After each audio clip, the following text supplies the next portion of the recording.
Hey everybody, welcome back to Tim Travels.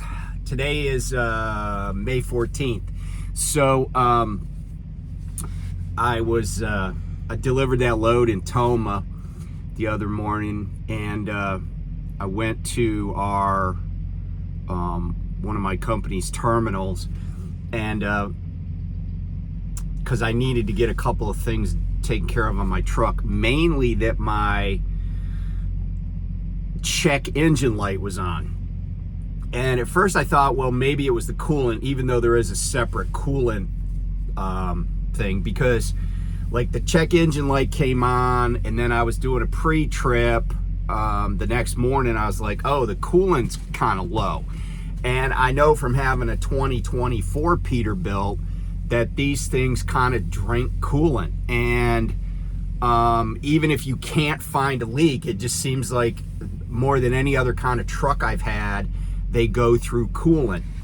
So I was like, all right, let me get some coolant. I filled it up to the, to the cold line, and that didn't take care of it, as you might imagine. But I was like, all right, well, let me see what I can figure out. So I was like, all right, I can't ignore a check engine light, because you don't know what code it's throwing, what it's doing, So I came to the terminal and took the truck to the shop and gave them a list of things that needed to be done. And I got the call no one wants.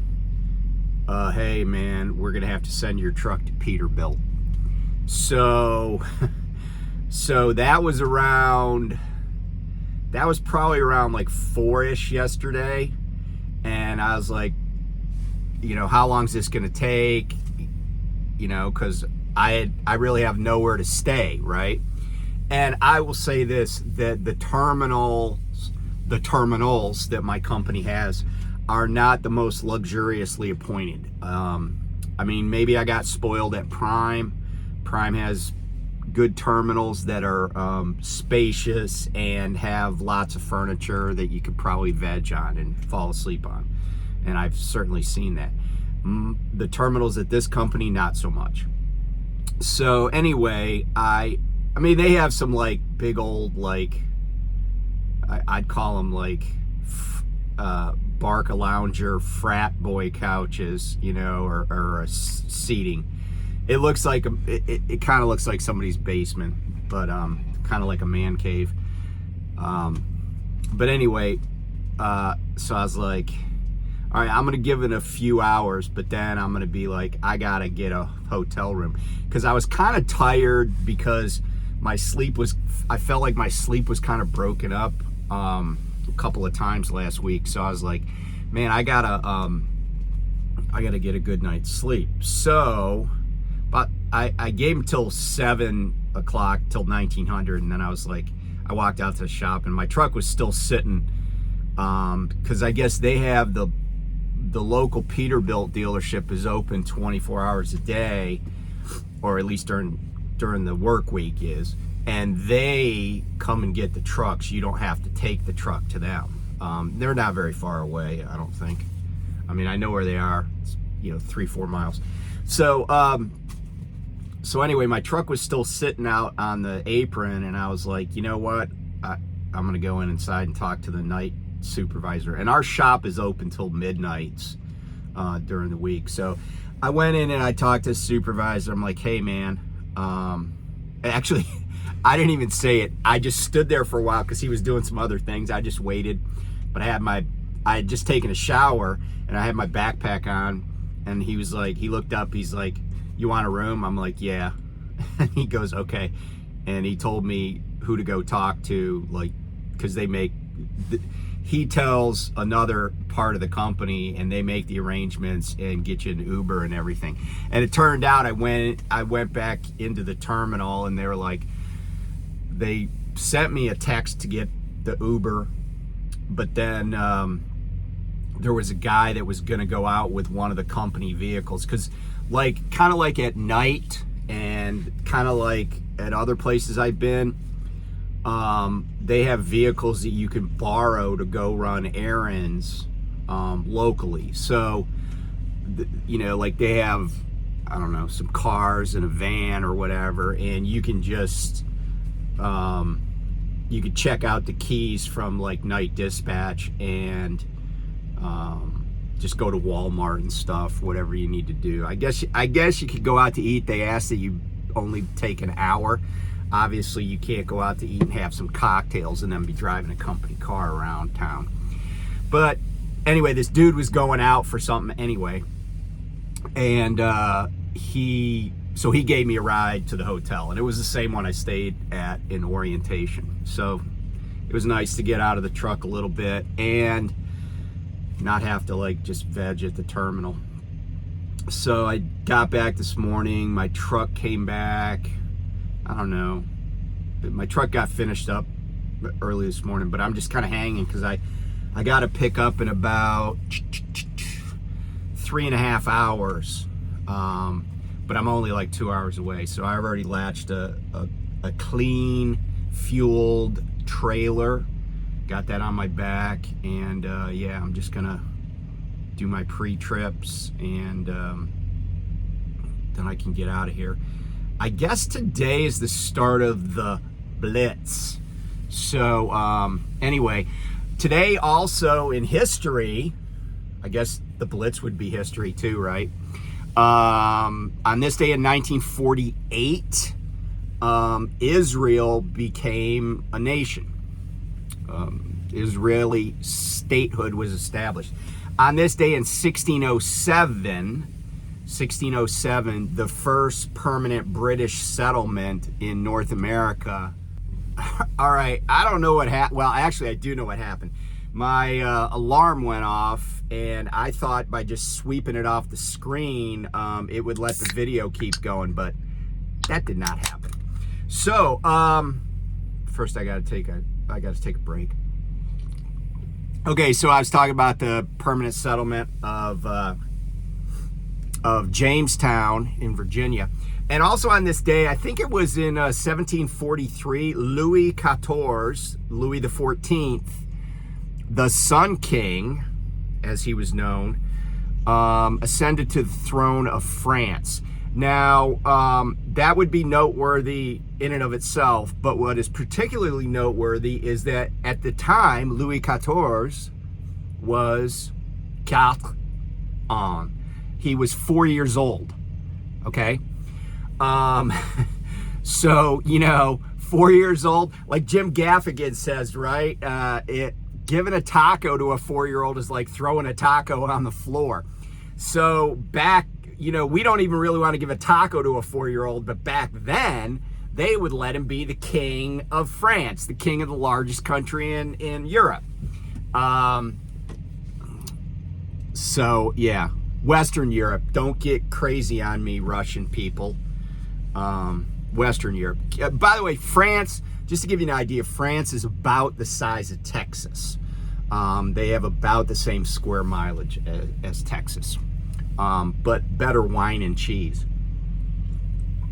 All right. And no tornadoes. Actually, there have been periodically very, very few tornadoes in Europe. They have occurred, but it's not like the United States. Like, we have more tornadoes in one day than Europe has in like a decade. Okay, so that's enough about history and weather. So I wanted to talk about the driver-facing cameras. And, you know, this is coming at a time when, you know, there's a lot of stress on drivers anyway, just because of revenue and, you know, just a lot of different things. And I have a picture, by the way, of what the driver-facing cameras at Prime look like. Somebody sent this to me, and yeah, so just take a look at the picture.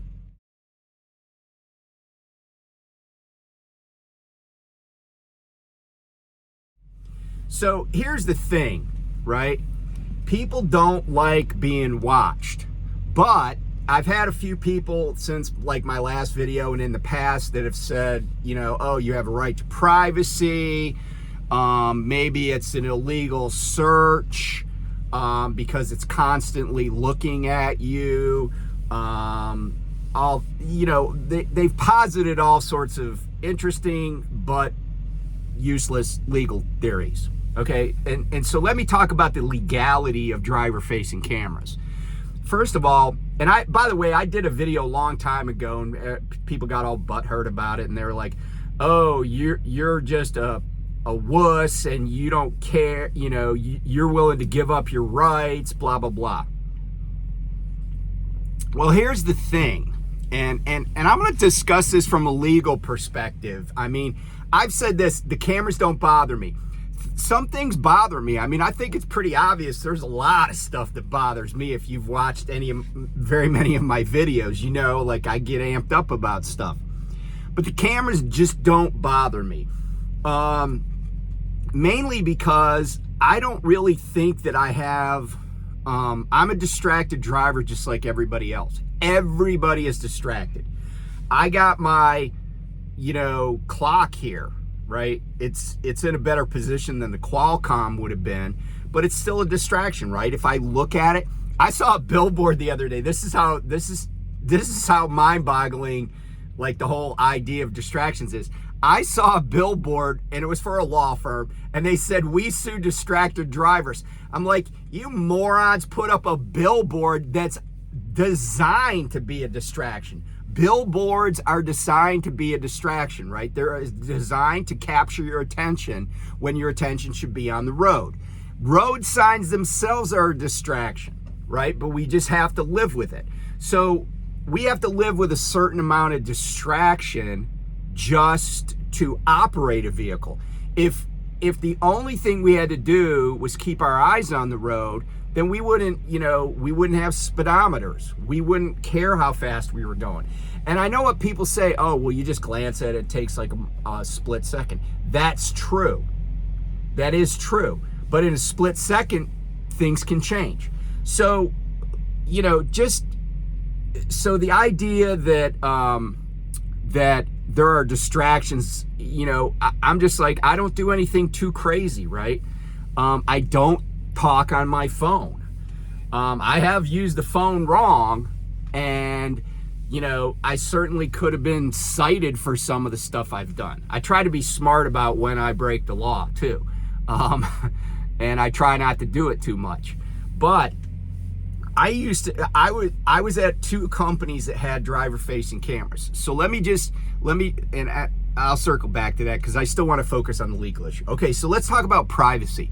Okay, when you're at work, and I think we would all agree that sitting in the driver's seat of a commercial motor vehicle is at work. Now, you might not be on duty. Like, you might be just taking a 30-minute break and you're sitting here vegging, you got your foot up on the grab bar, which I put my left foot up on the grab bar all the time, by the way. Anybody that's ridden with me probably knows that. And I have a purpose for doing that, actually. It's not so I could just be like totally chill and vegging and everything and having my feet up. I actually keep my foot on the bar a lot of times just to keep me pushed back in my seat. Because what I found is when you're bouncing around, even though you got a seatbelt on, you slowly but surely slide forward. And next thing I know, my butt's like this far from the back of the seat, which is bad for my posture.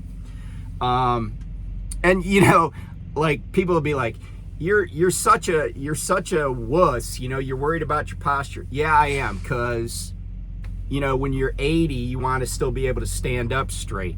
That's my goal. Okay, so privacy. There is no reasonable expectation of privacy. And by the way, reasonable expectation is a term of art in the law and in constitutional law. There is no reasonable expectation of privacy at your place of employment. Okay? So, unless you can make the case that the driver's seat of a commercial motor vehicle is not a place of employment, you can't really make that privacy argument.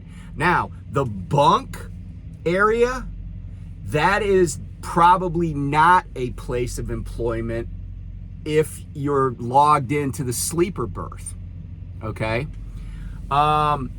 And, you know, I think most or all trucks have curtains that can be closed. But, you know, the idea that talking on the phone, you have a right to privacy in the workspace, in the workplace, I don't know that that's the case. And when I say I don't know that that's the case, I don't know that a court has ever ruled that capturing voice, half of a conversation on a camera that's in the workplace is an invasion of privacy. I don't think it is. And I'm not saying I wouldn't, I understand what people are saying. Oh, I don't want my private conversations being overheard by others. I understand that. I'm just saying from a legal perspective, I don't think it's an invasion of privacy. If you want to keep your conversation private, pull over on the side of the road and walk to the back of the trailer, or talk outside the truck, I guess. I don't really care if somebody knew what I was saying. I think most of my conversations are pretty innocuous. And it's only one side of it. Okay, so let's talk about maybe like Fourth Amendment, right to not be subject to search and seizure, violations. So here's the deal on the Bill of Rights. Okay, the Bill of Rights, let's be, very simple. And if you don't know, the Bill of Rights are the first 10 amendments to the Constitution. There are actually 27 amendments, but it's the first 10. The first 10 amendments do not apply to private individuals, okay, or private companies. And when I say private, I mean non-governmental entities. So an employer has the right, and by the way, I don't know that a camera would be considered either a search or a seizure. Now, a camera, like let's say that the police came to your door and they put one of those cameras with a fiber optic cable, like I think MI6 used to use those against the IRA. They would put this little tiny fiber optic cable under a door and look around. That would be considered a search, okay? But it would also be a governmental entity. So under our laws, that would be subject to the Fourth Amendment, just like a wiretap. So, excuse me. So what I'm saying is I don't see any solid legal challenges to these. And they are a distraction, but like other safety devices on trucks, they're designed less about safety and more about impacting behavior and really altering behavior of the driver. That's the goal. Alter your behavior. The camera will not make you put a cell phone down, right? You will put your cell phone down because you don't want to get caught, right? Like that's how laws tend to work. They alter people's behavior. But let's say that you don't want to alter your behavior, or you just really are opposed to this. And let me preface this by saying, almost any company is gonna fire somebody for tampering with what they consider a safety device. Unless, of course, it's your supervisor telling you to do it at some factory or something. But companies, if they want the safety device used, they will terminate you, or if you're an independent contractor, I guess terminate your contract. And by the way, oh, never mind. So anyway, and candidly, the one of the few ways to get around having these things is like organized labor. I've noted with some glee that the UAW is making inroads in the South. They unionized the VW plant in Chattanooga. They're trying to get in at Mercedes in Alabama. You as an individual driver are not going to be able to do anything about this technology, but a union could, because it would be in a contract. And I'm probably never going to belong to a union in my life, but I think they're a really good idea. And because we live in a country that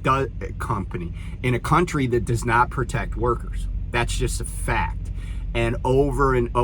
I mean, there are a million examples of lack of protections for workers. I mean, we got 14-year-olds working in slaughterhouses, cleaning machines that are designed to, you know, crack open the skulls of cattle, right? And these companies, when they're caught, they get fined like, you know, $200,000. These are companies that make hundreds of millions a year.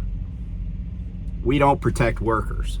And it's not like they gave those 14-year-olds the money that they collected on the fines. You know, we'll fine a company way more for polluting than we will for killing a worker. That's just how it is. So there are no worker protections in America, by and large. So anyway, you know, cameras are here. So what do you do about them? I mean, the obvious things are, you know, make sure that your behavior comports with your company's demands, company policies and stuff. But here's the thing about cameras that are different than, say, other sensors, right?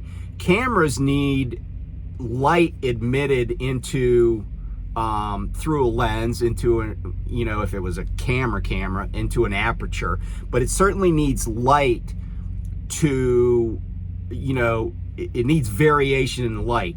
So even if it's like it has a night vision capability, I'm gonna turn another light on here because I don't know if, oh geez, that was, all right. I don't know if that helps. Maybe not. Try that one. No, I don't want either of them. So I'll just lean slightly forward. So, you know, some of these devices are, you know, just like I said, sensors, right? But this thing requires some variations in light, right? That's how a camera works, right? It's like light being admitted through a lens and then being that image being recorded somehow, whether it's electronically or whether it's on like film. Okay, and that's what, you know, that's how a camera works. And I'm being super simplified about this, and I'm not an electronic guru. But here's the thing: if the lens is dirty, really dirty, it's not going to record accurately. The picture's going to be blurry. You know, it's going to be unclear what's going on. And the thing is, these trucks, they get really dirty inside. I would always teach my trainees, like when we go to like some beef packing plant out in Kansas, man, keep the windows up. Except when you're backing, keep the windows up. Keep the AC on recirc so we don't get as much dust in here. But here's an example. I mean, if somebody were to touch a camera, the lens of one of these cameras with, I don't know, like they just ate some chicken wings with barbecue sauce on them, and they were to touch that lens, that might get that lens dirty. And then later, if they were eating Cheetos and then they touched that lens, that would get that lens dirty. Okay. I was kind of dinged when I had my visor down because like the Peterbilts and KWs, they have a center visor. They got all butthurt. I had my visor down at when I was at J&R Schugle, but it was in the early morning. It was morning, right? The sun was coming up. And then I did a hard stop, and they're like, you can't, the first person in safety, this woman in safety is like, you can't have your visor down. I'm like, what do you mean? I can't use the visors? Like, what are they there for? They're a safety device, right? They help block the sun. And she's like, well, you just can't. I'm like, okay, well, I'll talk to the safety director. And then he was more reasonable, even though he still thought I hit something when all I did was stop abruptly to avoid hitting. I was making a right turn, and you know, I had this KW, and as I cranked it around, I'm like, I'm not gonna make it. I'm gonna hit the curb and the sign that's planted in the median curb, you know? And the thing came all the way right to the intersection, you know, like right to the stop line. So this was in outside of St. Paul. And so I just stopped, looked at my mirrors, put my four-ways on, cranked it around, backed up a few feet, made the turn, right? No harm, no foul. But they got all butthurt. And then he was like, or she did, and he was like, look, you can use your visors, right? I'm not going to tell you to drive into a blinding sun and not put your visor down. He goes, but at nighttime, not at night transportation, but at nighttime, please make sure your visor's up. I'm like, yeah, I'm cool with that. I don't just drive around with them down for no reason. But anyway, you know, if the camera's blocked, with a visor, they're gonna say something to you. But I don't know if you have any obligation to clean the lens.